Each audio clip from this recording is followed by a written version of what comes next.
Well, good morning and welcome to Elevenses. I'm Kevin Williams and I'm taking you through the next 30 minutes with my live webcast, the first one of the year.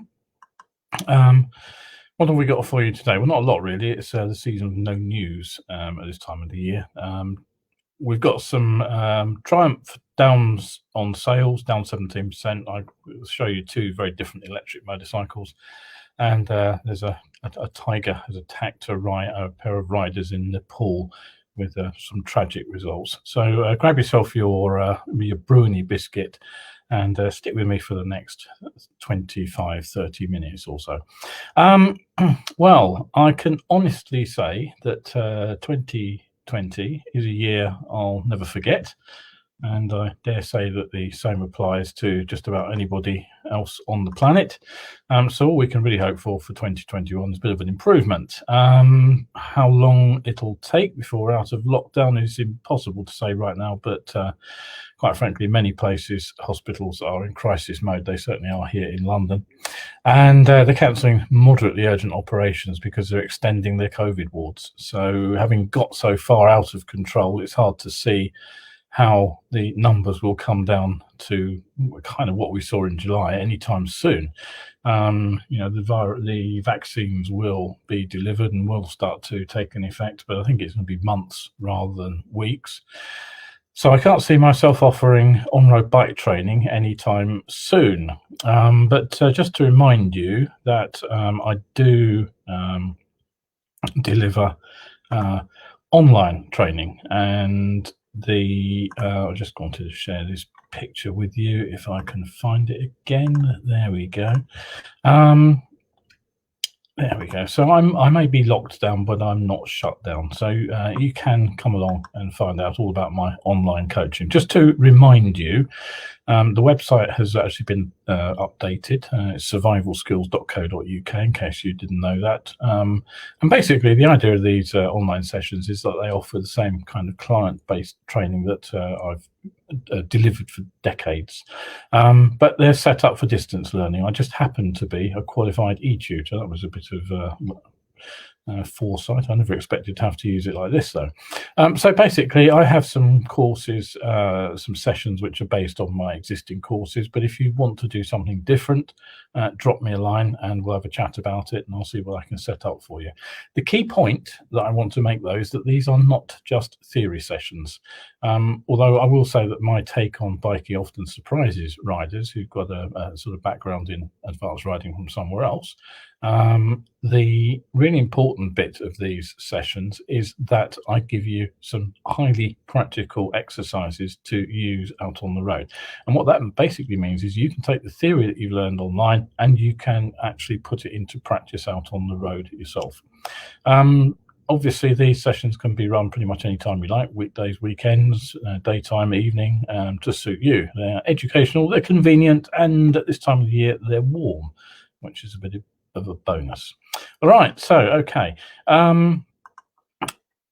It's going to be a fairly short show this morning. As I said, there's not a lot of news at this time of year.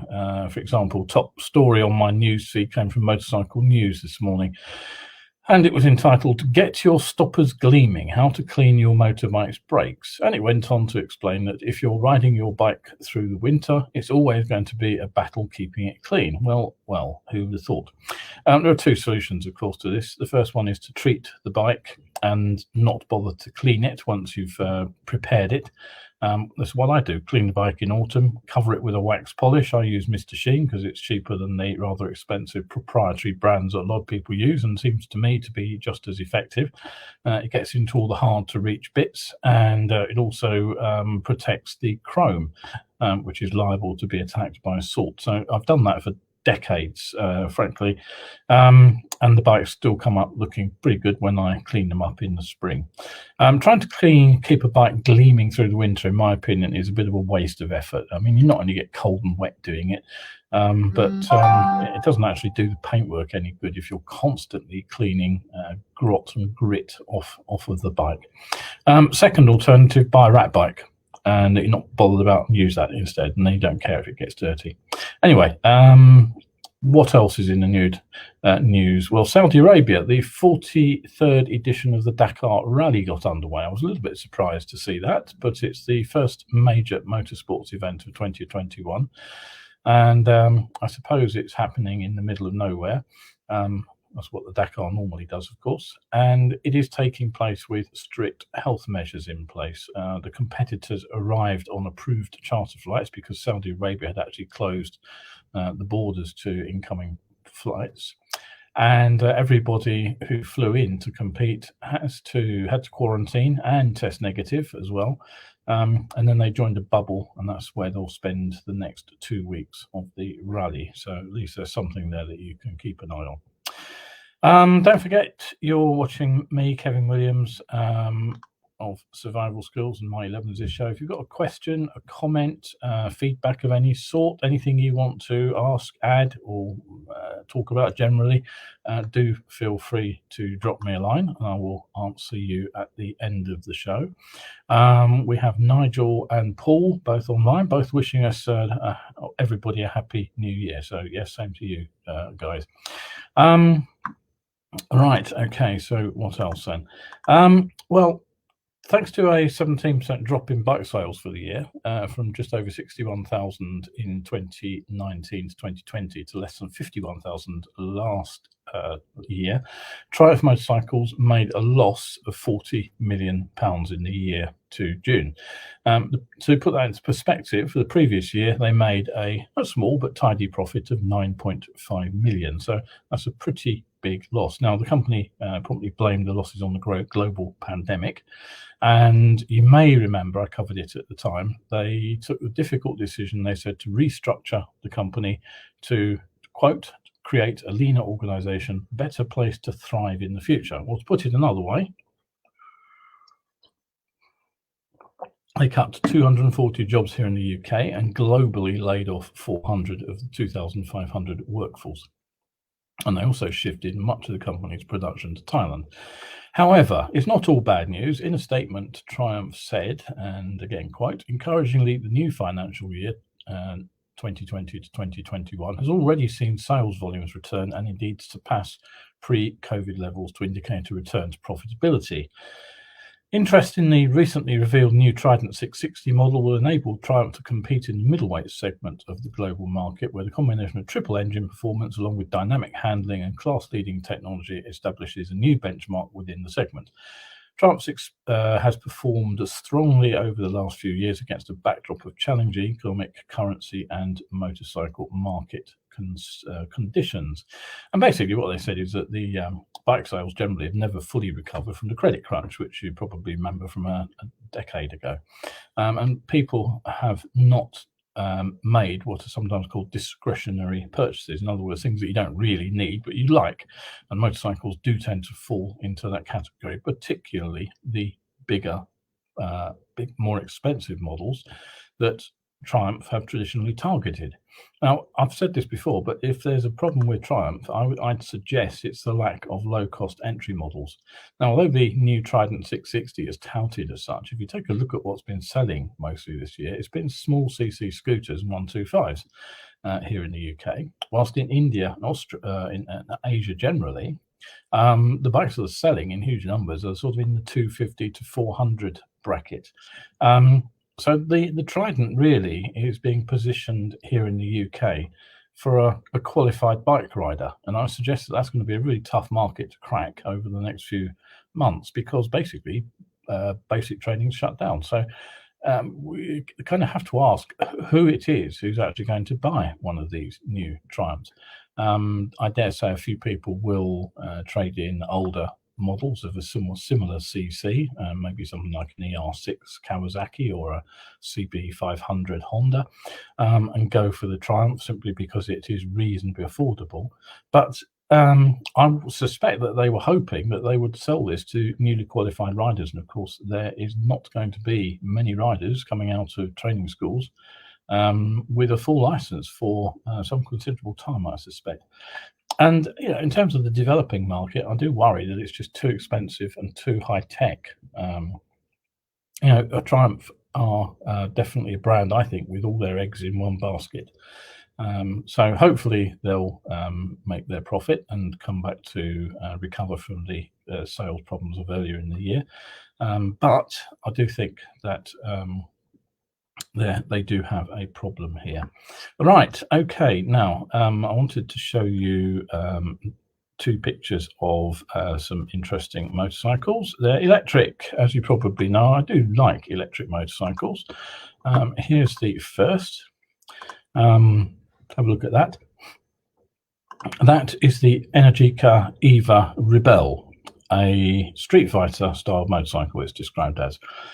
What do you get in that package? Well, apart from a sort of fairly sharp looking motorcycle, you get a stonking great 21 kilowatt hour battery pack. That is pretty enormous. But it also probably accounts for the 270 kilogram weight, which is not light. The motor in the bike puts out 145 horsepower at peak and a fairly ridiculous 215 Newton meters or 160 foot-pounds, as near a damn it, of torque. The speed is actually limited to 200 kilometers per hour, which is actually around about 125 miles per hour. But with that torque output, it'll accelerate like a bat out of hell. And I would also imagine that it will pull wheelies at the drop of a hat, even with the weight involved. So it's not surprising. Perhaps it comes with 4 power modes: urban, rain, eco, and sport. And my guess is it will take a fairly skilled rider to rein the bike in when it's actually switched into sport mode.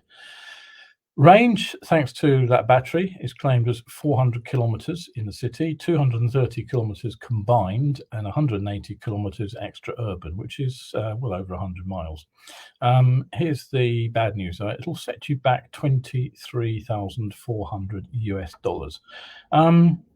That's getting down into the range of a sort of premium sports bike. So yeah, maybe we're starting to see these electric motorcycles, which not only look mainstream but also attract mainstream riders because they have the performance that people expect from a bike. Okay, so have a look at that one, and then have a look at this one. I'll just press the wrong button. Hang on a moment. Here we go. That is the Yohammer from Austria.